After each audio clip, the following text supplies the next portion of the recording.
સમાજના યુવાન ઉપર હુમલાનો મામલો સામે આવ્યો છે। સુરતથી મોટી સંખ્યામાં લોકો ભાવનગર તરફ ઉમટ્યા છે તો કોળી સમાજના લોકો ભાવનગર તરફ ઉપડ્યા ત્યારે વરાછા અને કાંઠા વિસ્તારમાં કોળી સમાજનો કાફલો ભાવનગર ખાતે પહોંચ્યો છે। ઈજાગ્રસ્તને વારે આવ્યો છે કોળી સમાજ તો મોટી સંખ્યામાં કોળી સમાજના લોકો ઈજાગ્રસ્તના ખબર અંતર પૂછવા માટે પહોંચ્યા છે। તો સુરતથી મોટી સંખ્યામાં અત્યારે ભાવનગર તરફ જે કોળી સમાજના લોકો છે તે ઉપડ્યા છે। કોળી સમાજના લોકો ભાવનગર ખાતે પહોંચી રહ્યા છે અને જે ઈજાગ્રસ્ત લોકો છે તેમના ખબર અંતર પૂછવા માટે તેઓ પહોંચ્યા છે।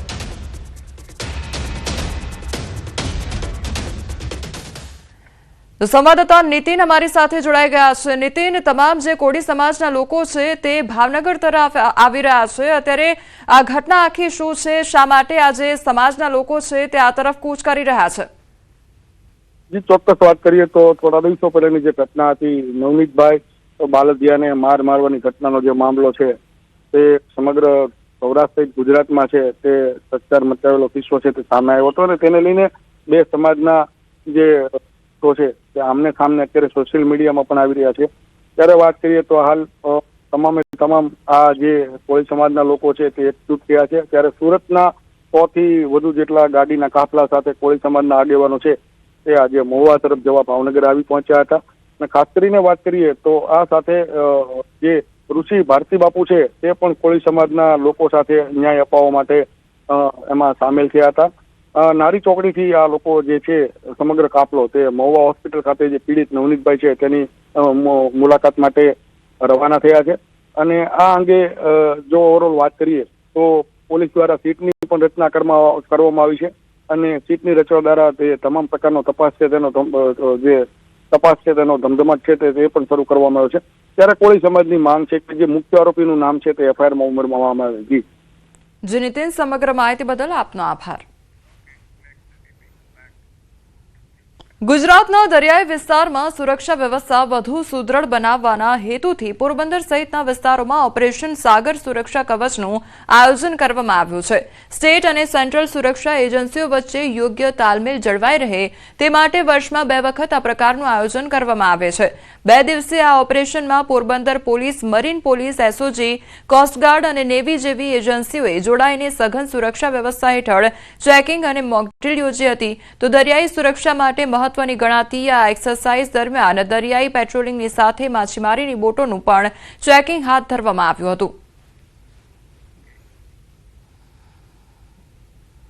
અમારી જે અલગ અલગ ચેકપોસ્ટ છે, લેન્ડિંગ પોઈન્ટ્સ છે, એના ઉપર પણ બંદોબસ્ત ડિપ્લોય કરવામાં આવે છે। આ ઉપરાંત જિલ્લાના જે મહત્વના જે વાઇટલ ઇન્સ્ટોલેશન છે એ વાઇટલ ઇન્સ્ટોલેશનની સુરક્ષા માટે પણ પોલીસનું ડિપ્લોયમેન્ટ કરવામાં આવે છે। એટલે ખાસ કરીને આ એક્સરસાઇઝ દરમિયાન અલગ અલગ એજન્સીઓ વચ્ચે બેટર કોઓર્ડિનેશનથી કઈ રીતના કાર્યવાહી થઈ શકે આ એનો મુખ્ય ઉદ્દેશ્ય છે અને સાથે સાથે તમામ એજન્સીઓની સતર્કતા કેટલી છે અને એની અંદર હજી વધારે સુધારો કઈ રીતના થઈ શકે આનો મુખ્ય ઉદ્દેશ્ય છે। પાલેજ પોલીસ દ્વારા યુકે જવા માટે ખોટા લગ્ન દસ્તાવેજો બનાવી કબૂતરબાજી કરનાર ટોળકી સામે કડક કાર્યવાહી કરવામાં આવી છે। આ કેસમાં વકીલ સહિત 4 શખ્સો સામે ગુનો દાખલ કરવામાં આવ્યો છે।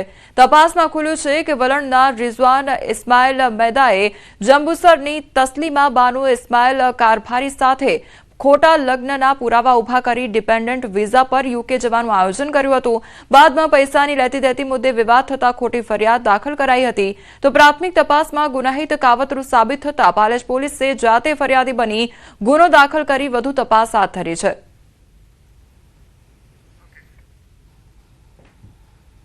યુકે ખાતે નાગરિકોને લઈ જવામાં આવે છે અને ત્યાં તેમના ખોટા સર્ટિફિકેટ બનાવી ખોટા લગ્નના પ્રમાણપત્ર ઊભા કરી અને ત્યારબાદ ખોટા લગ્નના અને ડાયવોર્સના કાગળ ઊભા કરી અને તેમને ત્યાં નાગરિકતા ઊભી કરતી એક ટોળકીનો પર્દાફાશ કરવામાં આવ્યો છે। આ ટોળકીના મુખ્ય સૂત્રધાર એવા કે રિઝવાન ઇસ્માઇલ મેદા અને તેમના ખોટા લગ્ન કરાવેલા એવા તસ્લીમા બાનુ ઇસ્માઇલ કારભારી વિરુદ્ધ ગુનો નોંધવામાં આવ્યો છે। આ ટોળકી દ્વારા પોતાના ભાઈ એટલે કે ફૈઝલ ઇસ્માઇલ કારભારીને પણ આ જ પ્રકારે ખોટા સર્ટિફિકેટ બનાવીને લઈ જવામાં આવ્યા છે। તેમના એડવોકેટ કે જે હાલમાં કેનેડા ખાતે રહે છે એવા સાજિદ કોઠિયાને પણ એફઆઈઆરમાં સામેલ કરવામાં આવ્યો છે। તો ભરૂચનો આ મામલો સામે આવ્યો છે કે જ્યાં પોલીસ દ્વારા કબૂતરબાજીનો જે કાંડ છે તેનો પર્દાફાશ કરવામાં આવ્યો છે તે અંગે વધુ તપાસ હાથ ધરવામાં આવી છે। કચ્છમાં દિવ્યાંગ બાળા પર દુષ્કર્મની ઘટના સામે આવી છે। રાપર વિસ્તારમાં સગીર દિવ્યાંગ બાળા પર દુષ્કર્મ આચરવામાં આવ્યું છે। પોલીસે આરોપીને ઝડપી પાડ્યો છે તો આરોપીએ લલચાવી ફોસલાવી અપહરણ કરી અવાવરૂ જગ્યાએ લઈ જઈ દુષ્કર્મ આચરી નાસી ગયો હતો। તો પોલીસે ગંભીરતા ધ્યાને લઈને અલગ અલગ ટીમો રચી તાત્કાલિક કાર્યરત હ્યુમન સોર્સ તથા ટેકનિકલ એનાલિસિસથી આરોપી શિવા મોહન કોહલીને ઝડપી પાડ્યો હતો। રાપર પોલીસ દ્વારા બીએનએસની વિવિધ કલમો તથા પોક્સો હેઠળ કાયદેસરની કાર્યવાહી હાથ ધરવામાં આવી છે।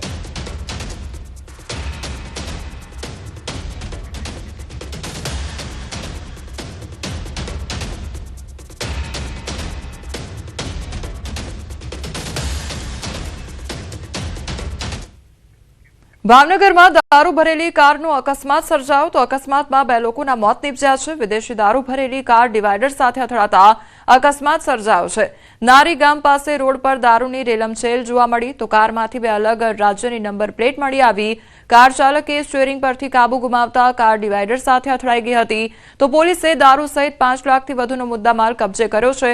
અકસ્માતમાં પોલીસ તપાસ દરમિયાન કારમાંથી પ્લાસ્ટિકની નાની મોટી વિદેશી દારૂની 1176 બોટલો અને કારમાંથી 2 અલગ અલગ રાજ્યની નંબર પ્લેટ મળી આવી હતી જેમાં એક હરિયાણા પાર્સિંગની અને અન્ય ગુજરાત પાર્સિંગની એમ 2 નંબર પ્લેટ મળી આવી હતી।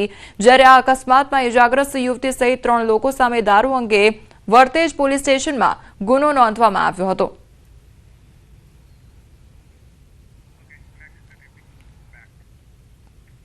જામનગરની જીજી હોસ્પિટલમાં બદલાતા હવામાન અને શિયાળાની ઠંડીને કારણે ઋતુજન્ય રોગચાળામાં નોંધપાત્ર વધારો થયો છે। હાલ હોસ્પિટલની ઓપીડીમાં દૈનિક સરેરાશ 200 થી 300 જેટલા વધારાના દર્દીઓ નોંધાઈ રહ્યા છે જેમાં તાવ, શરદી, ઉધરસ અને વાયરલ ઇન્ફેક્શનના કેસો વધુ જોવા મળી રહ્યા છે। તો ઠંડીમાં વધારાને લઈને પૂરતા ગરમ કપડાં પહેરવા અને બહારના ખાવા પીણાથી દૂર રાખવા ડોક્ટરો દ્વારા વિશેષ તકેદારી રાખવાની સલાહ આપવામાં આવી રહી છે।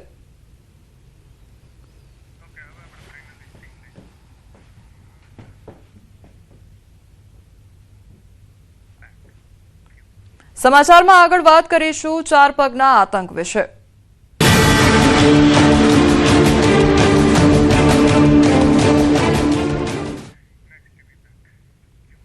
મોરબીમાં રખડતા શ્વાનનો આતંક જોવા મળી રહ્યો છે। શેરીમાં રમતા બાળક પર હુમલો કરવાની ઘટના સામે આવી છે તો મોરબીના સામાકાંઠા વિસ્તારમાં હરિપાર્ક સોસાયટીમાં હડકાયા શ્વાનનો આતંક જોવા મળ્યો છે। શેરીમાં રમતા બાળકને શ્વાને બચકા ભર્યા તો દિવસ દરમિયાન 8 થી 10 લોકોને બચકા ભર્યા હોવાની સ્થાનિકો દ્વારા માહિતી સામે આવી છે ત્યારે મનપા દ્વારા આ મામલે હજી સુધી કોઈ પગલાં લેવામાં આવ્યા નથી। તો શ્વાનનો આતંક જોવા મળી રહ્યો છે। મોરબીની આ ઘટના સામે આવી છે કે જ્યાં બાળક પર હુમલો કરી દેવામાં આવે છે શ્વાન દ્વારા તો બાળક રસ્તા પર રમી રહ્યો હતો અને તે દરમિયાન શ્વાન એકાએક આવી ચડતા તેના પર હુમલો કરી દેવામાં આવે છે। સંવાદદાતા રવિ અમારી સાથે જોડાઈ ગયા છે। રવિ, શ્વાનનો આતંક જોવા મળી રહ્યો છે, કયા પ્રકારની પરિસ્થિતિ સર્જાઈ હતી, બાળક પર હુમલો થયો હતો? મોરબીના સામાકાંઠા વિસ્તારમાં હરિપાર્ક સોસાયટીમાં અટકાયા શ્વાનનો આતંક હતો। શેરીમાં રમતા બાળકને શ્વાને બચકા ભર્યા હતા। દિવસ દરમિયાન 8 થી 10 લોકોને શ્વાને બચકા ભર્યા હતા અને છેલ્લા 3 દિવસથી આ આતંક હડકાયા શ્વાનનો જોવા મળી રહ્યો છે। ત્યારે મહાનગરપાલિકાની ટીમ દ્વારા કોઈ કામગીરી હાથ ધરવામાં આવી હોય તેવી કોઈ માહિતી સામે આવી નથી। જી રવિ, સમગ્ર માહિતી બદલ આપનો આભાર। તો આ તરફ ભરૂચના અંકલેશ્વરમાં આખલાનો આતંક જોવા મળ્યો છે। આખલાએ મહિલા પર હુમલો કર્યો અને પતિ બચાવવા જતા તેના પર પણ હુમલો કરવામાં આવ્યો હતો। તો ગડખોલના અયપ્પા ટેમ્પલ નજીક આખલો વિફર્યો હતો અને મંદિરે દર્શને આવેલા દંપતી પૈકી મહિલા પર અચાનક હુમલો કરી દેવામાં આવ્યો હતો। સ્થાનિકો અને બાઇક ચાલકો પાછળ પણ દોડ મૂકી હતી। સતત 15 મિનિટ સુધી આખલાના આતંકમાં 5 લોકો ઇજાગ્રસ્ત થયા હતા તો તે અંગેનો વિડીયો પણ સામે આવ્યો છે। સીસીટીવી ફૂટેજ પણ સામે આવ્યા છે કે જેમાં આખલાનો આતંક જોવા મળી રહ્યો છે। એક બાદ એક વ્યક્તિ પર હુમલો કરવામાં આવે છે જે આસપાસ ત્યાંથી વાહન લઈને પસાર થતા લોકો હતા તેની પાછળ પણ આ આખલો દોડ્યો હતો અને રસ્તા પર આખલાની દહેશત ફેલાઈ હોય તે પ્રકારના દ્રશ્યો સામે આવ્યા છે તો આસપાસમાં અફરાતફરીનો માહોલ પણ સર્જાઈ ગયો હતો। તો ભરૂચનો આ મામલો સામે આવ્યો છે કે જ્યાં આખલાનો આતંક જોવા મળી રહ્યો છે તો અલગ અલગ વ્યક્તિઓ પર આ આખલા દ્વારા હુમલો પણ કરવામાં આવ્યો હતો। ત્યાંથી પસાર થતા જે વાહન ચાલકો છે તે વાહન ચાલકો પાછળ પણ આખલા દ્વારા દોડ મૂકવામાં આવી હતી। તો આસપાસ ઊભા રહેલા જે લોકો હતા તેમાં પણ ડરનો માહોલ જોવા મળી રહ્યો હતો અને અફરાતફરીનો માહોલ સર્જાઈ ગયો હતો।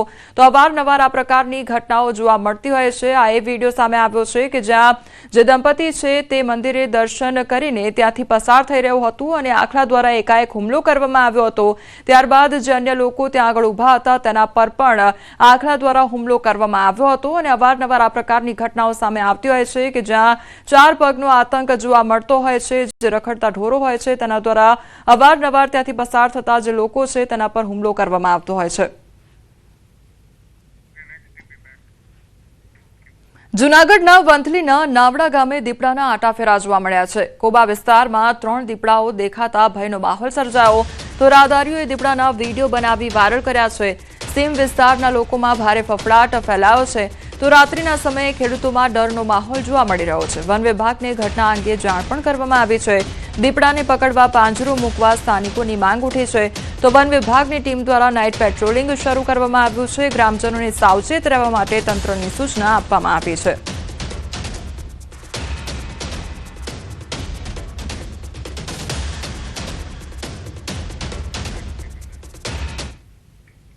જૂનાગઢના વિસાવદર પંથકમાં ખૂંખાર સિંહણ પકડાઈ છે। નાની મોણપરી સિંહણનું રેસ્ક્યુ કરી પાંજરે પૂરી દેવામાં આવી છે। ત્યારે સિંહણને સીમર એનિમલ કેર સેન્ટર ખસેડવામાં આવી છે। સિંહણના વિચિત્ર વર્તન અંગે ઊંડાણપૂર્વક નિરીક્ષણ શરૂ કરવામાં આવ્યું છે। તો જંગલમાં છોડવી કે નહીં તેનો નિર્ણય બાદમાં લેવામાં આવશે। મહત્વનું છે કે વિસાવદરના નાની મોણપરીમાં ટ્રેકરને ઝેરી ઇન્જેક્શન વાગતા મોત નીપજ્યું હતું અને વન વિભાગ મૃતક ટ્રેકર અશરફ ચૌહાણના પરિવારની વારે આવ્યું છે। તમામ કર્મચારીઓ એક દિવસનો પગાર અશરફ ચૌહાણના પરિવારને અર્પણ કરશે। ગીર પશ્ચિમ વિભાગે માનવતાના ધોરણે લીધો છે આ મોટો નિર્ણય।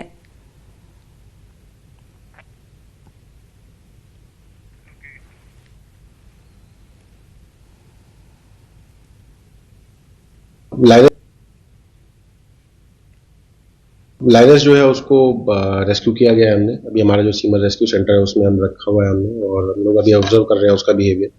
साथ ही साथ जो हमारे जो ट्रैकर अशरफ भाई चौहान जो शहीद हुए हैं ये इंसिडेंट्स में, उसमें हम सभी लोग हमारे वन विभाग के वती सभी लोग अभी कंट्रीब्यूशन कर रहे हैं। गिर वेस्ट डिवीजन से हम लोगों ने ये डिसाइड भी किया है कि हम सभी लोग जो है अपनी वन डे की सैलरी जो है वो उसमें कंट्रीब्यूट करेंगे।